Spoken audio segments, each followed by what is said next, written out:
마태복음 11장 15에서 30절 말씀입니다. 귀 있는 자는 들을지어다.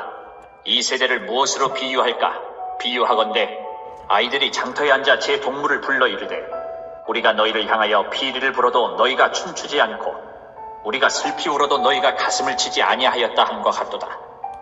요한이 와서 먹지도 않고 마시지도 아니하매 그들이 말하기를 귀신이 들렸다 하더니 인자는 와서 먹고 마심에 말하기를 보라 먹기를 탐하고 포도주를 즐기는 사람이요 세리와 죄인의 친구로다 하니 지혜는 그 행한 일로 인하여 옳다함을 얻느니라.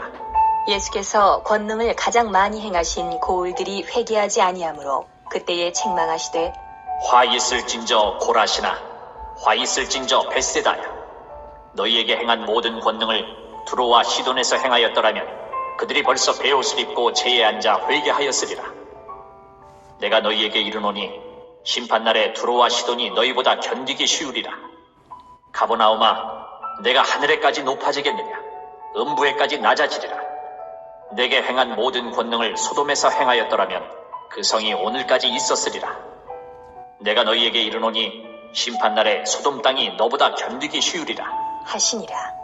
그때에 예수께서 대답하여 이르시되 천지의 주제이신 아버지여 이것을 지혜롭고 슬기 있는 자들에게는 숨기시고 어린 아이들에게는 나타내심을 감사하나이다.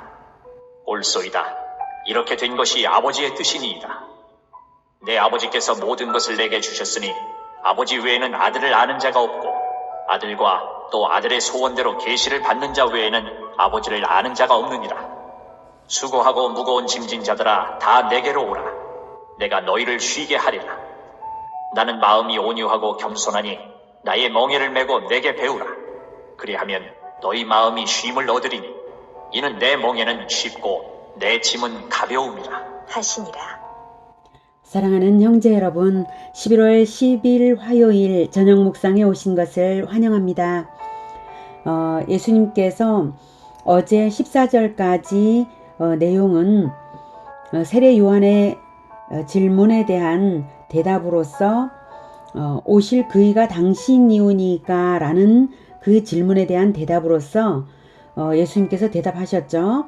구약의 예언을 성취시키는 사역을 되셔서 그리스도이심을 밝히셨고요. 우리에게는 요한이야말로 가장 위대한 선지자이지만 구시대의 사람일 뿐이고 그리스도에 속한 자들은 천국을 도전적으로 확장하는 시대가 열렸다는 것을 알리셨습니다. 그리고 15절에 귀 있는 자는 들을지어다 에는 주님의 안타까운 마음이 느껴지지 않습니까? 모든 사람에게 귀가 있지만 알아듣지를 못하니 안타까워서 그러시는 것이죠. 요한의 질문 역시 안타까웠던 것입니다. 이어지는 내용들은 귀가 있지만 결코 알아듣지 못하고 공감하지 못하는 세태를 한탄하시면서 진정한 배움과 안식으로 이끄시는 말씀입니다. 16절에 이 세대를 무엇으로 비유할까 한탄하시고 계시죠. 이 세대가 비유할 대상을 찾기 어려울 만큼 어리석어서요. 그래서 장터에 아이들이 노는 그러한 놀이에 비유하십니다.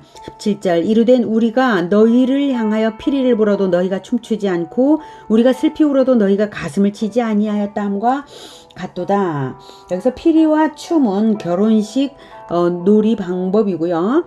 슬피 우는 것과 가슴을 치는 것은 장례식 놀이 방법입니다. 두 무리의 아이들이 노는데요. 한쪽이 결혼식 놀이를 제안해서 진행할 때에 상대방 아이들이 변덕이 나서 호응을 하지 않았고 이제 장례식 놀이로 바꾸었는데 또 다른 이유로 변덕이 나서 호응을 하지 않는 철없는 어린이들의 그 변덕스러움과 무지함에 비유하면서 공감할 줄 모르는 세대의 악함을 탓하신 것입니다. 누가 그 장터 아이들과 같냐면 바리새인들과 서기관들입니다.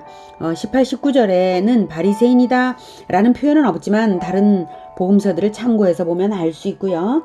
여기서 요한이 와서 먹지도 않고 마시지도 아니하매 귀신 들렸다 하더니 인자에게는 먹기를 탐하고 또 죄인의 친구로다 이렇게 바리새인과 서기관들은 요한의 금욕주의를 비난했었죠. 평범하지 않게 경건이 지나쳐서 귀신 들렸다고요. 그런데 정작 평범한 삶을 사시는 예수님에 대해서도 경건치 못하다고 이번에는 정반대의 이유로 이혈령 비혈령식으로 무원칙한 비난을 했었죠. 하지만 지혜는, 즉 예수님 자신을 말합니다. 지혜는, 지혜이신 예수님은 그 행한 일로 인하여 옳다함을 얻느니라 실천을 통해서 증명받는다는 뜻인데요. 같은 사건을 보도하는 누가복음 7장 35절에서는 지혜는 자기의 모든 자녀로 인하여 옳다함을 얻느니라 라고 표현되었습니다. 실천을 통해 의인을 얻은 것으로 자기 증명이 된다는 말씀이죠. 잠언 11장 30절도 의인과 지혜는 사람을 얻는 결과가 있다고 말합니다. 잠언 11장 30절에 의인의 열매는 생명나무라 지혜로운 자는 사람을 얻느니라. 이렇게 예수님은 도전적인 전도로서 천국을 확장하고 계셨기에 세상이 변덕스러운 거짓말로 비난해도 반드시 확장된 천국으로 지혜자의 결과가 나타나서 그것이 올바른 평가가 된다는 말씀입니다. 그리고 이 말씀을 듣는 바로 예수님의 눈앞에 그 말씀을 듣는 대중들이 있는 것이죠. 그 대중들은 대중의 다수는 예수님께서 행한 일로 인하여 예수님을 옳다고 할 예수님의 복음을 듣고 영접한 예수님의 자녀들이죠. 예수님의 영적인 자녀들입니다. 그러고 보면 앞에서 그 세례 요한에게 여자가 낳은 자 중에 세례 요한보다 더 위대한 자가 없다라고 했죠. 거기서 여자가 낳은 자라고 표현을 한 이유가 있어요. 예수님을 믿는 사람들은 몸은 여자가 낳았을 수 있지만 그 생명의 본질, 즉 그 영혼은 하나님의 씨로 낳은 자들입니다. 우리는 하나님의 자녀들이죠. 그래서 우리는 본질적으로 여자가 낳은 자가 아닙니다. 예수님이 낳은 자들입니다. 그래서 여자가 낳은 자 중에는 세례 요한이 가장 크겠지만 천국에서는 그보다 가장 작은 자도 세례 요한보다 더 크다라고 말씀을 하셨죠. 자, 여기에서도 마찬가지로 지혜는 그 행한 일로 인하여 옳다함을 얻느니라라는 것은 지혜는 그 행한 일로 인하여 자녀들에게 옳다함을 얻는다라고 누가복음 7장 35절 말씀드렸던 것처럼 사람을 얻음으로써 결국 인정받는다는 것입니다. 사람을 얻음으로써 그 사람의 올바름이 증명된다라고 하는 것을 예수님은 말씀하고 계십니다.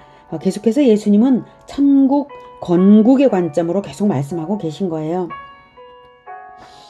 공감할 줄 모르는 사람들은 헛된 비난만 해대지만 진정한 지혜는 천국 확장에 있고 공감할 줄 아는 자들은 지혜의 자녀가 되는 것입니다. 예수님의 자녀가 되는 것입니다. 20절에서 24절은 공감할 줄 모르는 도시들이 회개하지 않은 것을 책망하셨어요. 20절에 권능을 가장 많이 행하신 고울들이 회개하지 않았다는 것은 예수님께 공감되지 않은 마음 때문이거든요. 오히려 너희에게 행한 모든 권능을 두로와 시돈에서 행하였더라면 그들이 벌써 베옷을 입고 제에 앉아 회개하였으리라. 여기서 두로와 시돈은 이방인 땅입니다. 성경의 계시를 못 받은 이방나라 두로와 시돈에 비하면 성경의 계시가 풍부한 이스라엘은 민감한 마음으로 예수님께 감동되어 애통했어야 할 것이 아니냐 이 말씀이시죠. 가버나움아, 그러면서 이제 가버나움아 내가 하늘에까지 높아지겠느냐 음부에까지 낮아지리라. 이것은 교만한 마음이 바로 공감되지 못하게 함을 알게 합니다. 25절에 그때에 예수께서 대답하여 이르시되 라고 말씀을 하시는데요. 누군가의 질문이 있어서가 아니라 이 상황에 대한 반응을 주셨다는 것입니다. 예수님 앞에는 말씀을 듣는 무리가 있었죠. 지금까지 말씀을 들을 때에 그 무리의 마음에 놀라움을 금치 못하며 의문이 일어나는 상황이에요. 어떻게 그렇게 계시를 풍부하게 받고 권능으로 고침을 받았던 그 도시들이 예수님께 공감이 그렇게 안 되었을까? 이렇게 의문이 일어났을 것입니다.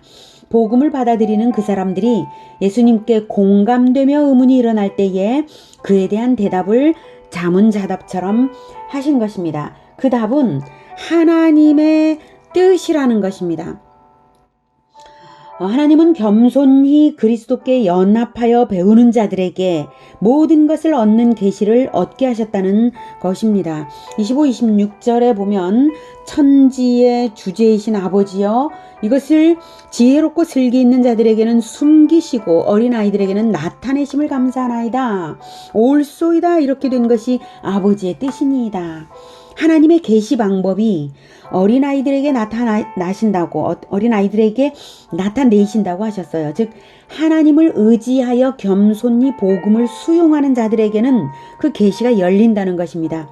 지혜롭고 슬기 있는 자들은 그들에게 숨기신다는 것은 진짜 지혜가 아니라 스스로 자기 지혜와 슬기를 의지하는 자들에게 숨겨진다는 뜻입니다.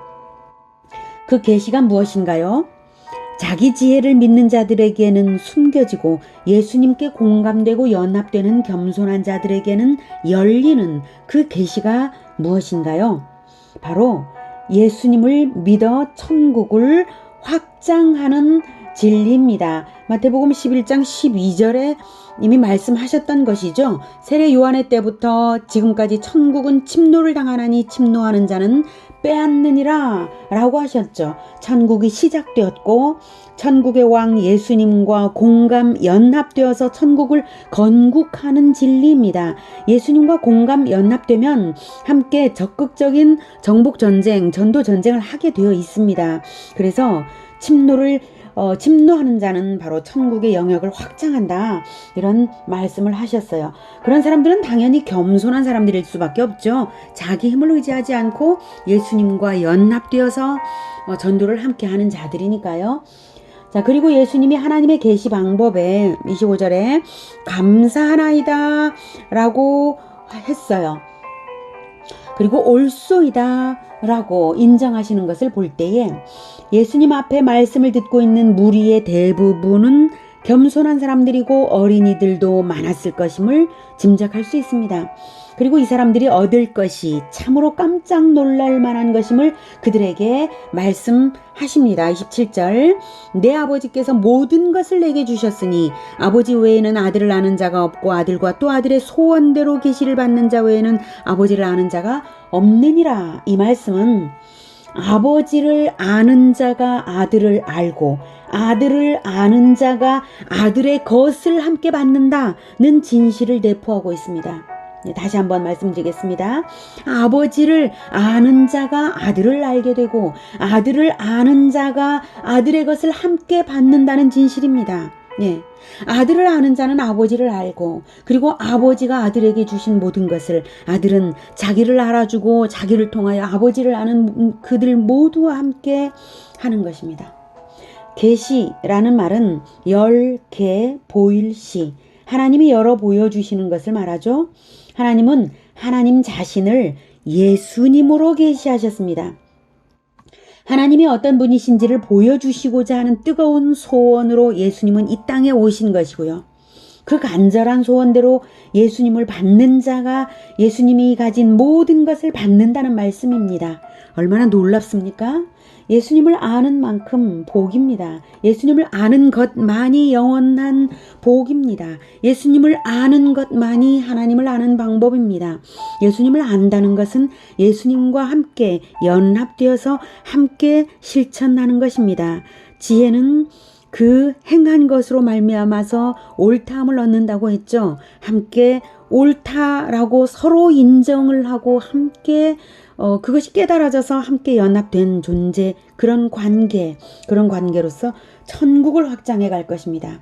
28절부터 30절을 보면은 수고하고 무거운 짐진 자들아 다 내게로 오라. 내가 너희를 쉬게 하리라. 나는 마음이 온유하고 겸손하니 나의 멍에를 메고 내게 배우라. 그리하면 너희 마음이 쉼을 얻으리니 이는 내 멍에는 쉽고 내 짐은 가벼움이라 하시니라. 나의 멍에를 메고 내게 배우라. 이것이 핵심이죠. 예수님과 연합되어서 천국 건국 사역에 함께하며 예수님을 배우면 보기에는 속박되고 고난스러워 보이지만 실상은 쉽고 쉼을 얻는 것입니다.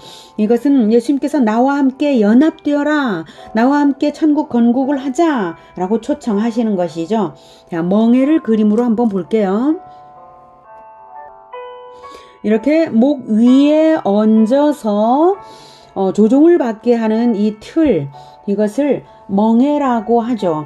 저 멍에가 있기에 농부가 소를 이렇게 몰면서 좌우로 조정을 할 수 있고, 두 마리의 겨릿소일 경우에 통일 행동으로 만들 수도 있습니다. 우리는 보통 한 마리 소로 밭갈이 하는 걸 봤죠. 성경이 말하는 멍에는 두 마리로 하는 겨릿소 멍에를 말합니다. 사도 바울은 고린도 후서 6장 14절에 너희는 믿지 않는 자와 멍에를 함께 매지 말라. 의와 불법이 어찌 함께하며 빛과 어둠이 어찌 사귀냐. 이렇게 했죠. 믿지 않는 자와 멍에를 함께 매지 말라. 즉 믿지 않는 자와 함께 공동 운명체, 이렇게 멍에를 하나 메어버리면, 둘이 함께 매면 공동 운명체가 되는 거 아닙니까? 그래서 믿지 않는 자와 공동 운명체가 되지 말라 이거죠. 그거는 하나님과의 언약이 깨뜨려지고 믿지 않는 자와 언약 관계가 되는 거나 다름없으니까 그렇습니다. 예수님은 우리와 함께 멍에를 매자고 초청하십니다. 당연히 우리와 함께 언약 관계로서 연합되어서 함께 하자, 이런 초청이시죠. 말하자면 두 마리 겨릿소처럼 힘센 소 역할을 예수님이 하신다고도 볼 수 있고요. 또 주인 역할이라고도 볼 수 있겠죠. 아무튼 예수님의 멍에입니다. 천국 건국의 연합이니까요. 예수님의 멍에는 보기와 달리 쉽고 예수님의 짐은 가벼움입니다. 멍에를 지는 것이 속박이 아니라 오히려 쉼을 얻게 하는 이유는 예수님이 사실 다 지시기 때문입니다. 십자가를 지신 것을 보면 알 수 있습니다. 우리가 영원히 치렀어야 할 지옥의 심판을 십자가에서 대속하시고 우리에게 성령을 보내셔서 진리를 깨달아 따를 길을 열어주셨으니 이 세상에서의 한순간의 짐은 짐이 아닙니다. 그리고 어려울 때마다 의지하면 도움을 주시고 바르게 이끌어 주시니까 우리가 늘 평안을 누릴 피난처가 되시는 분이십니다. 예수님의 멍에는 속박이 아니라 다만 가르침을 주시기 위한 배움의 틀일 뿐입니다. 예수님을 배우는 틀, 천국 건국의 사역 공동체로 들어오셔서 함께 멍에를 지시는 여러분 되시기를 축복합니다. 기도하겠습니다.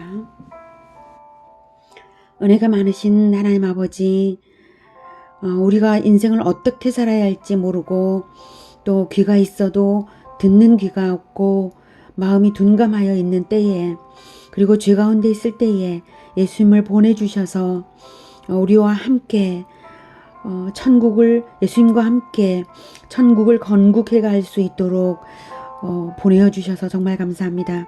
우리가 예수님을 왕으로 영접하였고 이제 함께 천국을 건국해 가고자 그리고 그 길에 섰습니다.